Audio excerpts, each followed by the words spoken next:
Hey everybody, hello out there once again, and our topic tonight is media censorship and repercussions for speaking against what the mainstream media wants you to think. And with us, once again, is Rack of the Rack Attack Gamer YouTube channel.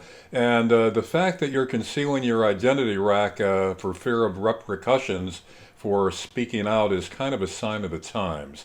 And what we're going to do is start with some clips of the president being censored by network and cable news networks to show you just how severe and ridiculous this is getting. Let's roll the tapes. If you count the legal votes, I easily win. If you count the illegal votes, they can try to steal the election from us. If you count the votes that came in late, we're looking at them very strongly, but a lot of votes came in late. I've already decisively won many critical states, including massive victories in Florida, Iowa, Indiana, Ohio. Okay, here we are again in the unusual position of not only interrupting the President of the United States, but correcting the President of the United States. And Ari Melber, don't go far. Given that you are our chief legal correspondent, there are no illegal votes that we know of.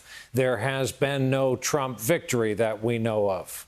Tens of millions of unsolicited ballots without any verification measures whatsoever. Well, we're interrupting this because what the President of the United States is saying, in large part, is absolutely untrue. He began, and we're not going to allow it to keep going, because it's not true. He began with there were legal votes, and if they only count the legal votes, I easily win. If they count the illegal votes, they're trying to steal the election. There is not a scintilla of evidence that this is true. None. There's only words here. No truth. Unbelievable. Unbelievable. Shepard Smith, that arrogant imitation of a reporter. How does he know if it's true or false? Let the investigation begin and then decide. You don't cut off the President of the United States because you are telling the public, you've decided for all of us what's true and what isn't true. The same thing with Brian Williams. I mean, where does this come from, that we've reached this point? Now, there's no objective reporting anymore. If you don't conform to what the media has decided is the truth, like there are ministries of truth out there, then you get cut off, you get censored, you get castigated, and you have to sometimes worry about your personal safety. I mean, this has reached a dangerous point for our democracy. What do you think, Rack?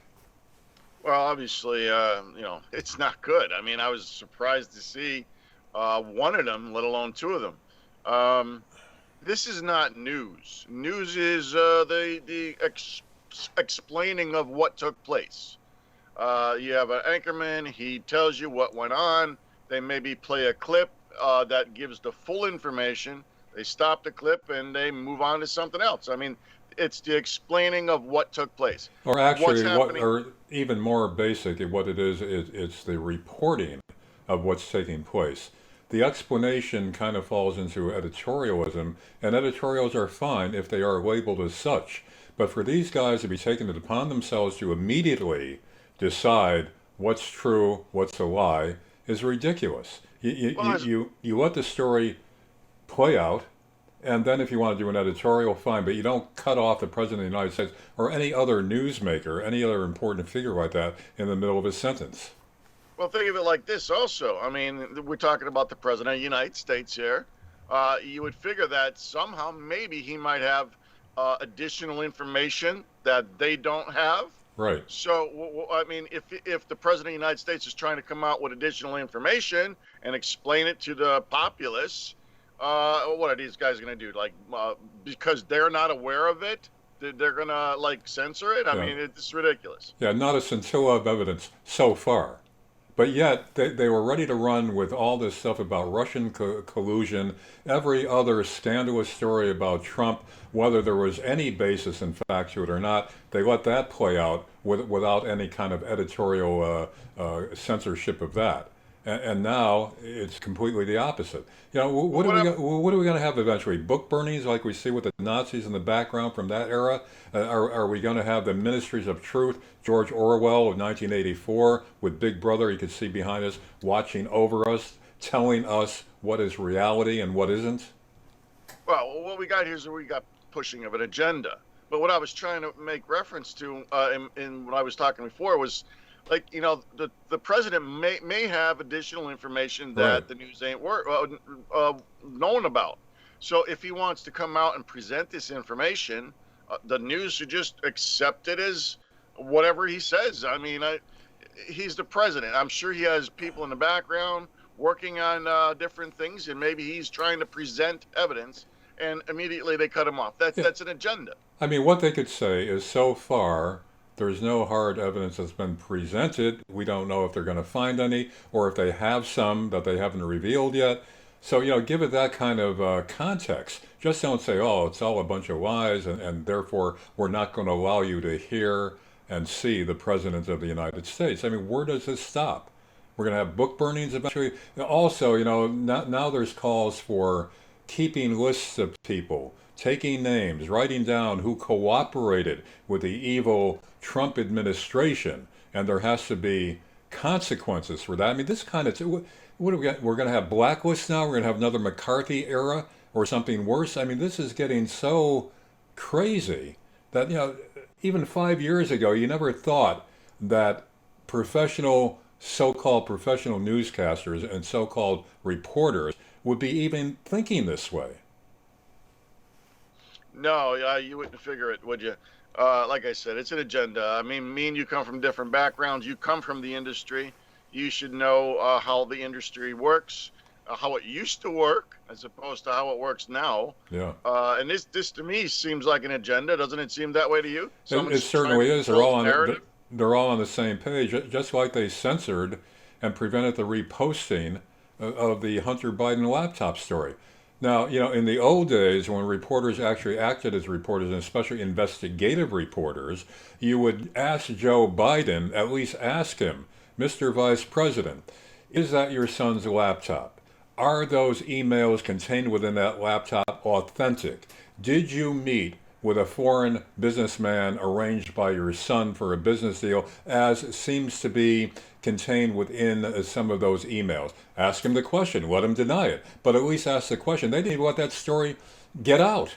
Unless you're watching Fox News, you wouldn't even know that the story existed. The New York Post, major newspaper in the United States, the fourth largest, comes up with this expose, and whether it's true or not, they have some information. It seems substantial that at least it was his laptop. The FBI had seized it a year previously, hadn't acted on it, and there's some word from the FBI that it is his laptop. They do have that laptop in his possession. So, whether what's being suspected turns out to be true or false, at least get that information out and ask the guy who's going to be, or probably will be, or may be the next president of the United States. Ask him what's the story, what's the deal. I mean, I can't even absorb what's going on with the news media today. There used to be some objectivity. Now, all media, has been in the tank, or at least been leaning one way or another for years and years. But you never had this fusion of editorial comment and censorship with straight reporting. Now, where do you go? And now with the social platforms, Facebook and Twitter and others, where they didn't let that Hunter laptop story out, and other things are censoring. You know quite a bit about that because I know you search the internet quite a bit, and you know how they're censoring that. Tell us some of that. Well, I was going to say that, other than simply network and cable news, there's other news medias out there. Yeah. There is alternative media, as it's known now. So these alternative medias do cover these type of things. What I think is happening is that the regular news media is dying out. It's going to be replaced by alternative media because all they're doing is pushing an agenda. Alternative media seems to be trying to find out the truth, present the truth, Yes, they might mix in opinion on it or slant it their way, but at least they're putting out way more than what the regular news is putting out. I wish you have a variety of sources to go through and decide what's factual and what isn't. But what I'm saying more specifically is the amount of censorship now that is taking place on the internet with these alternate sites, and you know quite a bit about that. You got, yes, of course, you got the, Twitter, Facebook, Instagram, these type of what I would consider nowadays public square are controlling the narrative. They seem to be totally liberal, leftist type narratives that they want out, and any conservative or right leaning or right wing narratives they want to squash. So they will ban people. They will. They have this thing called shadow banning, where you think you're putting out to others so that they can read your material, but that's only from your perspective. But from the perspective of the readers, they're not seeing it. So that's a shadow banning. In other words, you think you're putting out and posting it and all that for all to see, but once it leaves your computer, it's suppressed.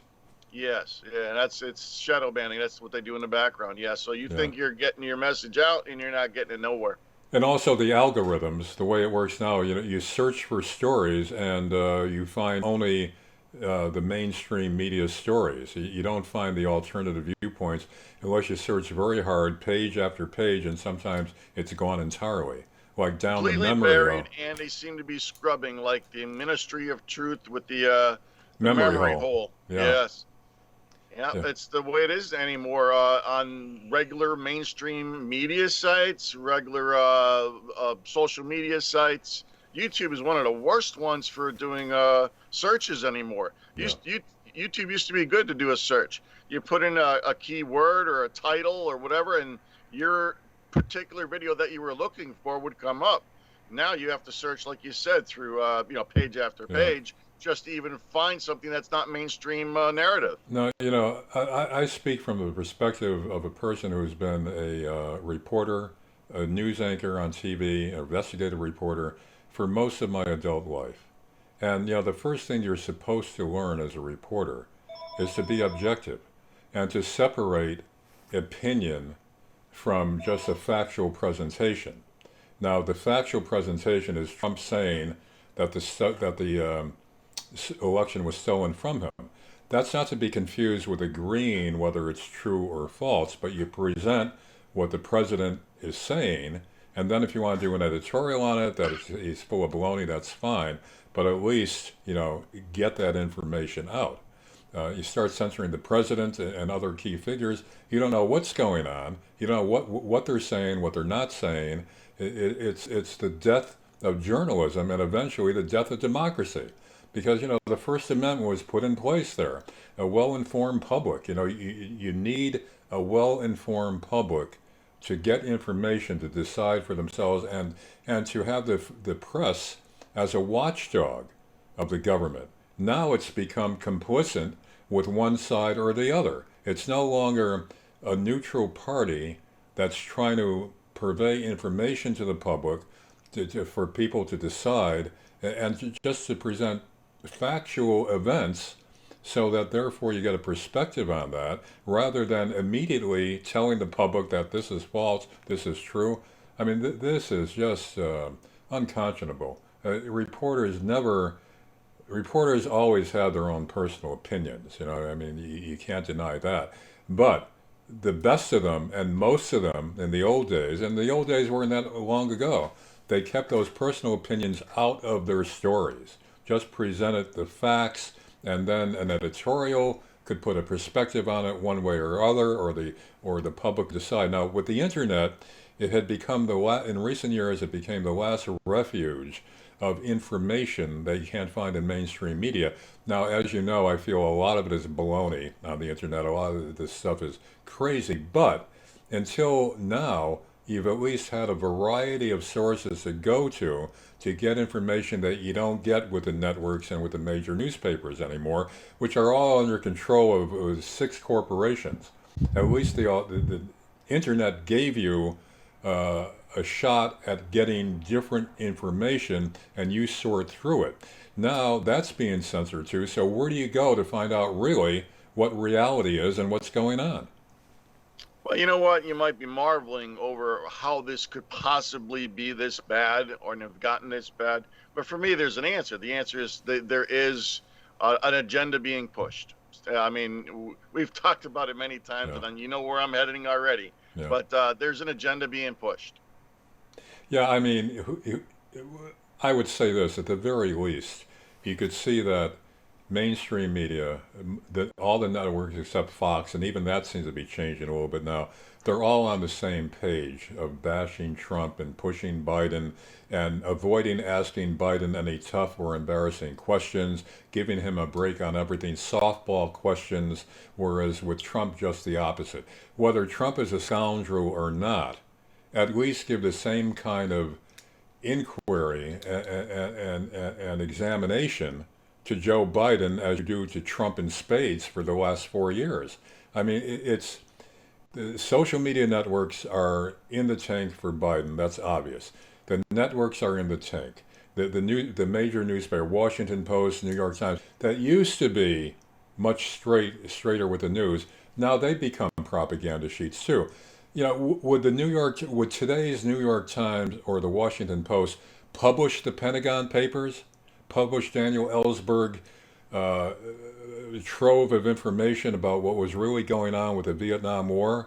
You know, they defended the right of newspapers to publish that, and the courts agreed with that. The Supreme Court agreed with that. What would happen today? They wouldn't even publish stories like that are contrary to the administration that they favor. You know, if it was Biden with a Watergate-like type situation, would they even go? Would they even publish that?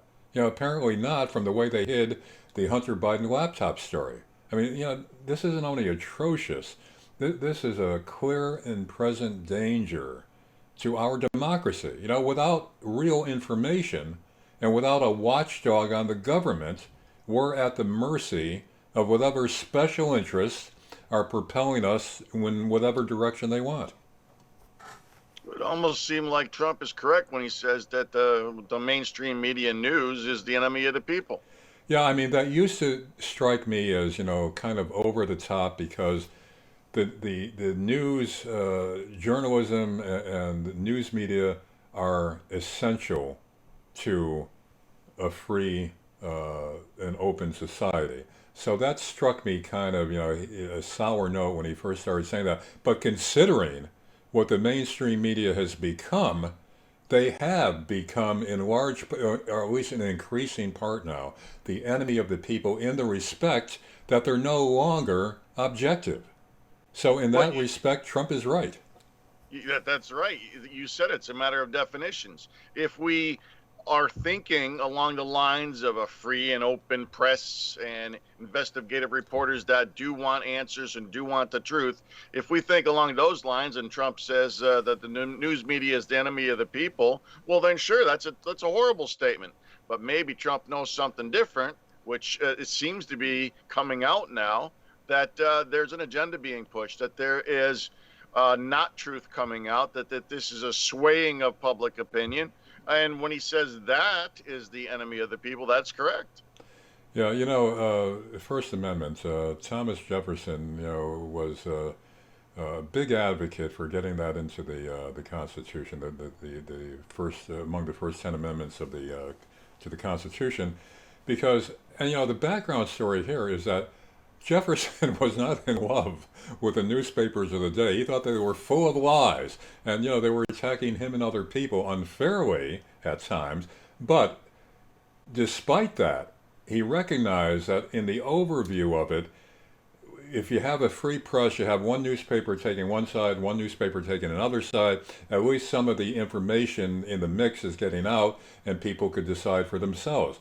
But you shut down the free press, or if the press becomes attached to one line of thought, one administration, pushing whatever agenda, then it no longer works. So, you know, the framers of the Constitution realize the importance of a free and open press.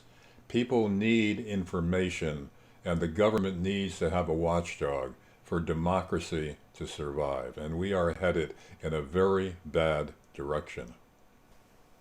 Yeah, I agree. It's like you said earlier with that laptop deal. I mean, if you have a real, true investigative reporter, they would be chomping at the bit to Yeah. find out a story like that, to see if it's relevant, if it's true, but not anymore. There were only a few feeble attempts to even mention that to him, and Biden quickly dismissed it as that's part of a Russian smear campaign, and that was it. No follow-up questions. They didn't press him on it at all. Absurd. I mean, that never would have happened in the old days. Ask the question, let him deny it if he wants to deny it. Then if there's an investigation, let's see what happens. But you don't avoid asking one candidate and not the other tough questions and embarrassing questions. I mean, Biden was given such a pass during this whole campaign. He spoke very little in public, took very few questions, softball questions when he was asked something, and just so lopsided. And it's a disservice to the public. And you believe and others do that there's a bigger picture behind this. That there's a pattern here, and it's headed towards a certain conclusion that they want. You want to call it the deep state, whatever you call it, the new world order.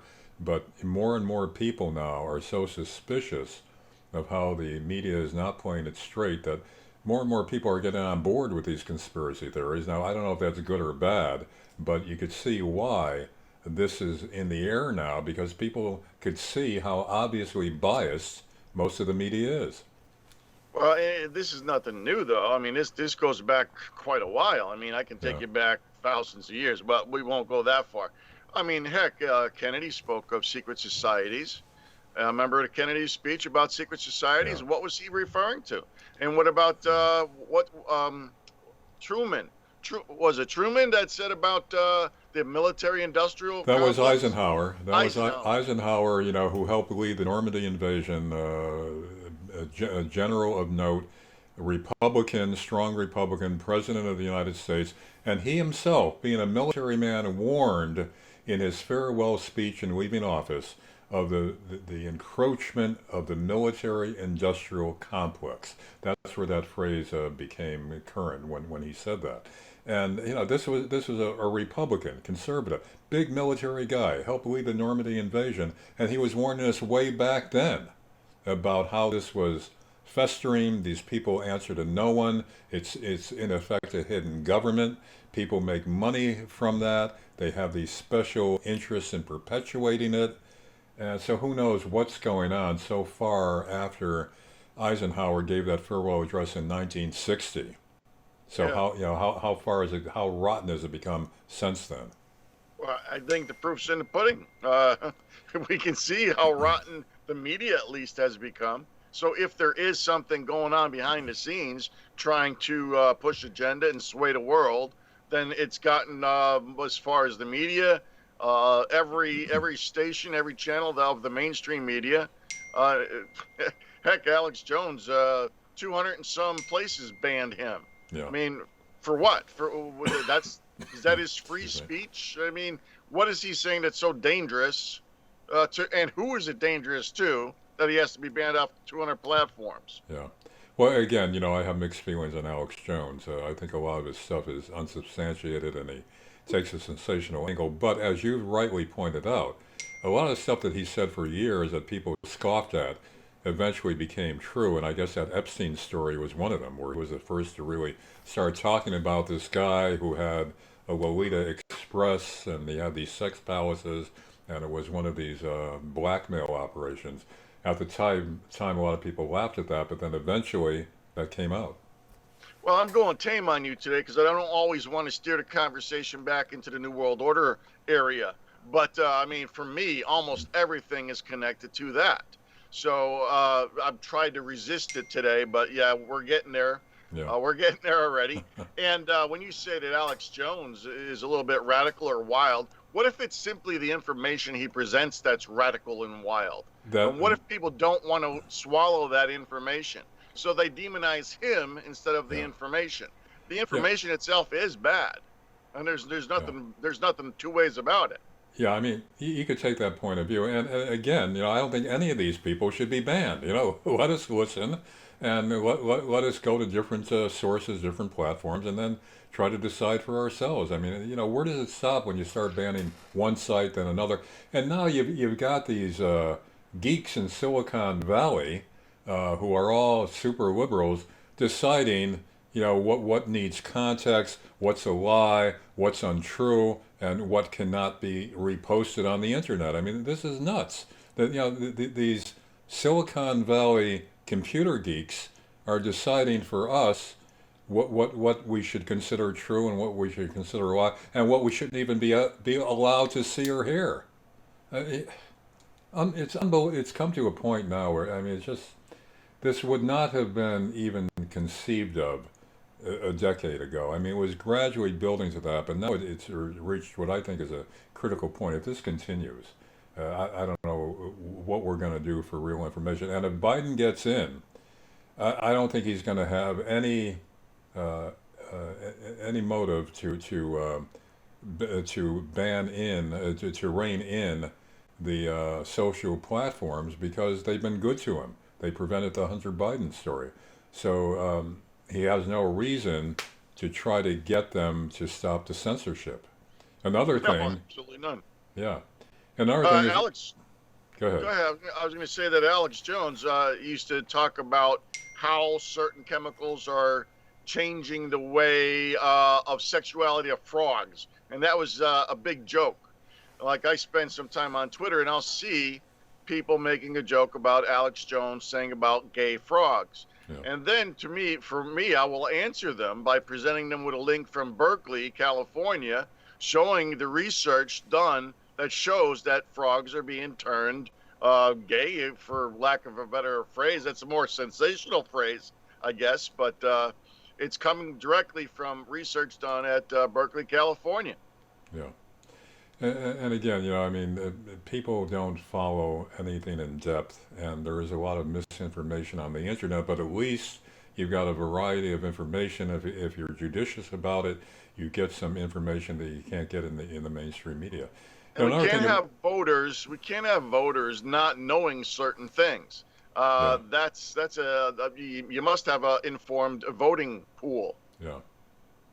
Yeah, I know, and it's a bleak future for us if this continues, this kind of censorship.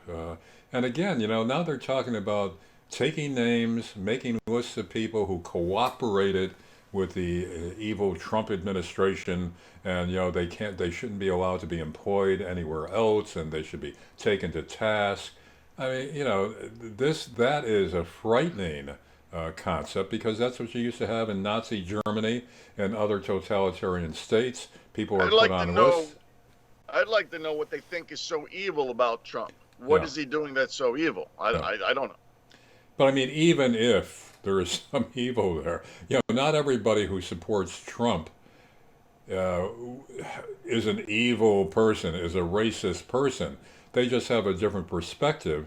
And I'm in Northeast Pennsylvania, in the Scranton area, heavily working class, and there were a lot of crossover Democrats for Trump, because they felt that the Democrats had disenfranchised them as a working class, all the jobs outsourced to China, et cetera, et cetera. And Biden, by the way, for decades was a big cheerleader for China, trade with China. He said repeatedly that it was a good thing for the U.S., a good thing for our economy. We didn't have to worry about them eating our lunch. That's absurd. China is good for us, good for our economy. It's great to be cooperating with them. And look what's happened. And that's why a lot of the working class in the Scranton area, which is Biden's boyhood hometown, a lot of them, the Democrats, lifelong Democrats, crossed over to Trump just because of that, feeling abandoned by the Democrats, an abandoned working class. I think a lot of people don't like the establishment, and you have a person that's a 47-year politician, and I don't think they like that either. I think they like the fresh, right off a business area background of Trump. Yeah. He's not coming from 47-year political career. Well, you know, if you want to think of Trump as a monster, who created that monster? Trump is a monster created by the Frankenstein monster, to use that parallel, created by the Democrats by abandoning the working class, going with the corporations, going with the special interests. So they're the ones actually, by their actions or inactions in helping the working class, they're the ones that got Trump elected. They have nobody to blame but themselves. Well, like you like to do is about wrapping up things is that, when you have censorship to this level and you have an agenda being pushed to this level from the mainstream media news, basically presenting only one side, and then you have the counterpunch of that with the tandem punch, I should say, of social media also doing oppression, suppression, censorship. People are not, they're only going to be seeing one side of anything. And that's where your voters are going to come from. And I think that's exactly what they're doing. They're trying to only allow them to see the one side so they can have that as a voter pool. Okay, Rock Attack Gamer YouTube channel, you have the last word. Thanks for being with us. And, as things are going, I think I understand a little more about your reluctance to reveal your identity because people are feeling repercussions just for speaking out. So thanks for joining us. And all of you out there, thanks for being with us once again. We'll have more as this situation develops. Thanks. Good night.